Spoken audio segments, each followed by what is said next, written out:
It was a startling image in downtown Salem early last Tuesday.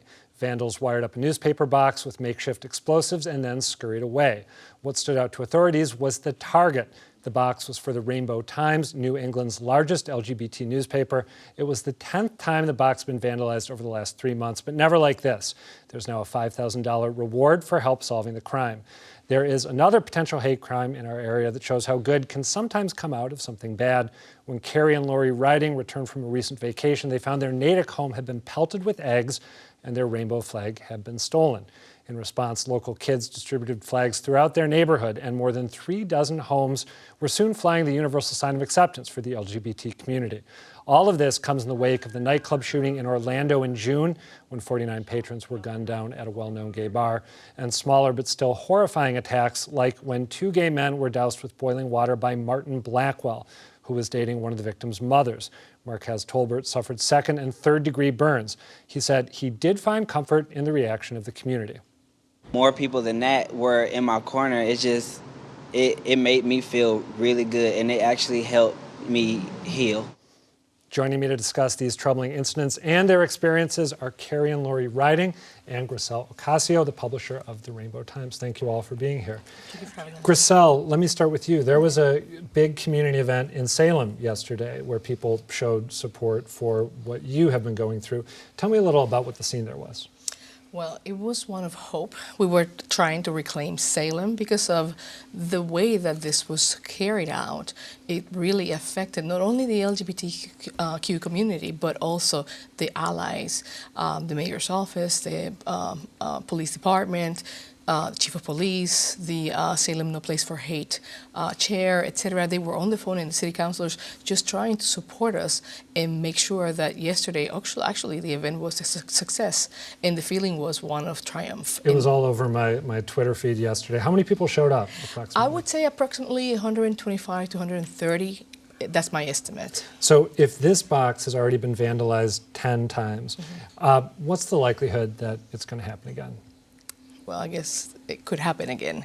We are hoping that it doesn't happen again, but until the 7 perpetrators are out there, I guess there is a concern in heightened security because of what's happened. And nobody was injured, but it could have been a different story. Yeah. Lori and Carrie, let me turn to you two. So you had this really unpleasant event occur while you were out of town, or these events.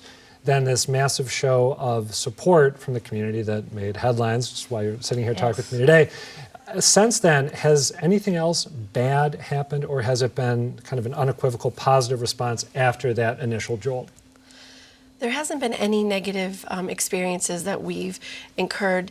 There's been a lot of news focus on it, so we've gotten a lot of positive experiences, not only from the local community, but the national community and the international community. And we're seeing it sort of spread now throughout our town, sort of past our neighborhood, out into towns and neighboring towns.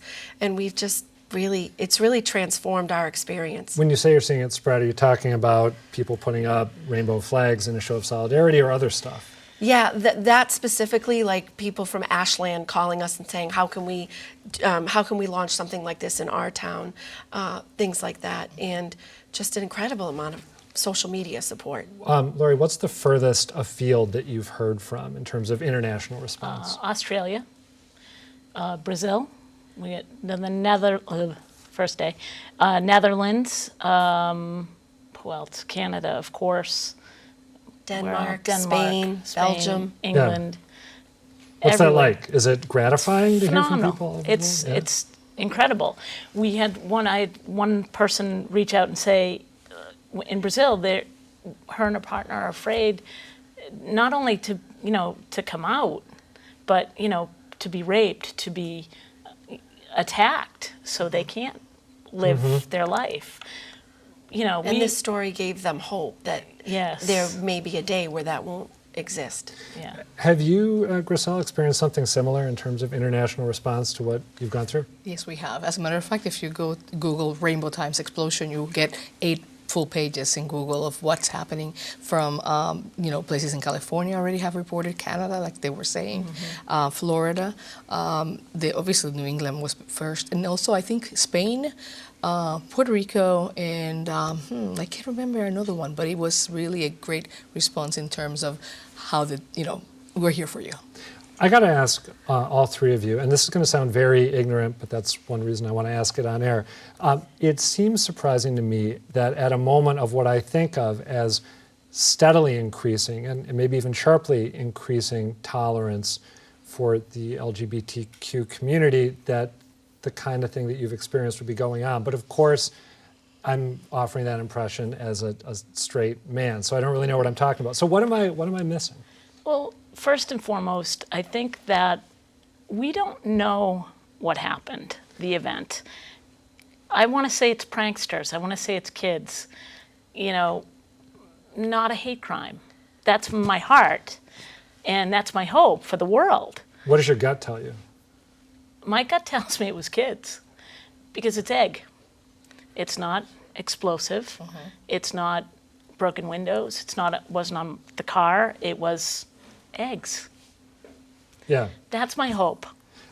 Carrie, are you with her? Do you feel that that's probably what it was? Some idiot kids? I think I can use idiot in this context. Well, even if it was idiot kids, I do believe that it was targeted. Like, if it was just someone ripped our flag off, I would have gone there. But the combination of the two, and I think that there are people hurting out there that misunderstand what this is all about and come from a place of confusion or hate or fear. And fear, and they're just wanting to lash out. And I would love to be able to have a conversation with them and just say, hey, what's going on? Like, I'm a human being just like you're a human being.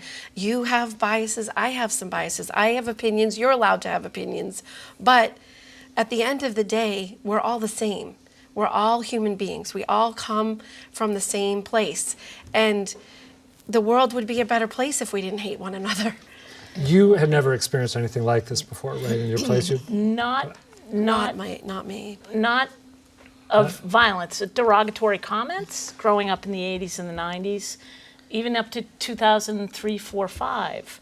But in the last 10 years, it's been less and less and less. Let me ask Griselle, since you have seen this again and again with that particular newspaper box in Salem, what's your hunch about who's responsible, why they did it? I think it's a hate crime. I think that they knew what they were doing. They just don't perhaps have, not the best type of information at the fingertips. We also want to say that what we're looking for is acceptance, not tolerance. What we're looking for is for people to understand that we live our lives and that we're all about love. I love my wife. I want to be respected and accepted in a community where I am also a responsible citizen. And so it's not the first time that it's happened, not only in Salem, but the first, since 2006 when we started the newspaper, we have been threatened and we have had discrimination come our way because we are part of this community. All right, that's a downbeat note to end on, but there's some cause for optimism yeah. here, I think, in what you've had to say. Griselle Ocasio, Lori, and Carrie Riding, thank you all for coming in. Thank you. So we want to take a little time and dig deeper into what could be contributing to all kinds of hate crimes. There's been some concern that the quality of discourse taking place in politics today, particularly in the presidential race, isn't helping the situation. She talks a good game, So but she you're saying doesn't do anything. she has hatred Her or policies are dislike of black bigoted. people? Her policies are bigoted because she knows they're not going to work. But you're saying she is personally bigoted. Oh, she is. Of course she is. You're Her saying- policies, she's totally bigoted. There's no question But it about that. doesn't. From the start, Donald Trump has built his campaign on prejudice and paranoia. He is taking hate groups mainstream and helping a radical fringe take over the Republican Party. Joining me is Robert Treston, the director of the New England Regional Office of the Anti-Defamation League. Robert, thank you for being here. Thank you. Election cycles tend to get very heated when it comes to rhetoric. How does the environment in this particular campaign compare to ones you've seen in the past? It's unprecedented, and that's going back several months. And I think we're seeing a daily escalation, not just of the rhetoric, but the language that people are using and how it is starting to play out just in everyday life. because people are now using words, they're using symbols and language and social media to communicate messages. And increasingly, those messages are divisive and filled with hate. Can you give me examples of some language that's been used or some terms or symbols that have been used that you find especially ominous? Well, some of the things that we've seen, some of the memes that have been created by, particularly there was the alleged sheriff star that the Trump campaign used, which really originated on a white supremacist platform and then was re-put out by the campaign. And it looked like a Star of David, right? Yeah, overlaid with dollar signs. So for people in the Jewish community, that has a particular meaning and a particular, it's particularly offensive to people in that community. But we're seeing it all over the place. You know, even if you look at the behavior of people at campaign rallies, just last week at an NAACP office, there were white supremacists who were protesting, which they have a right to protest, but they are using the campaign and the current environment as a way to promote a platform. And increasingly, that platform does not include everyone who lives in this country.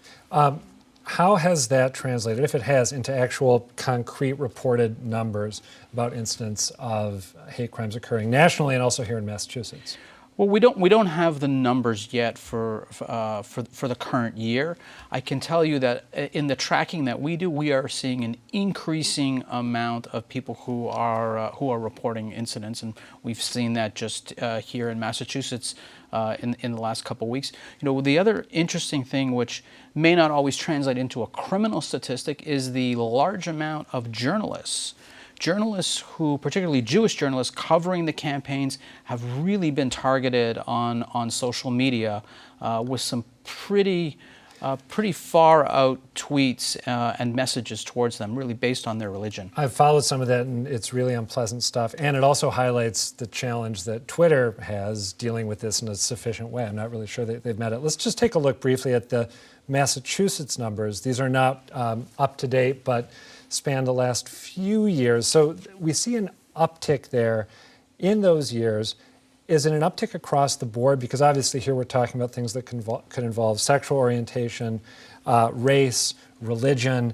Has there been an increase on all those fronts or an increase in particular areas? Well, we're seeing, you know, the trend is the following. Race has, for years since we've been taking statistics, always been the number one type of hate crime in terms of victim targeting.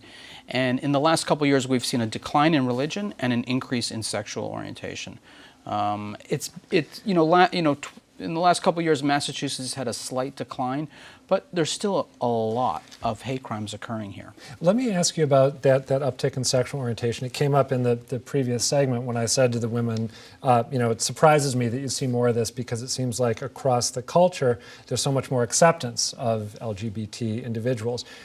Can you help me wrap my head around why at this time of apparently increasing toleration, you'd also see an uptick in crimes targeting a group like that? When you look at the broad environment across the country, we are seeing a trend where language and hateful language is becoming part of the mainstream.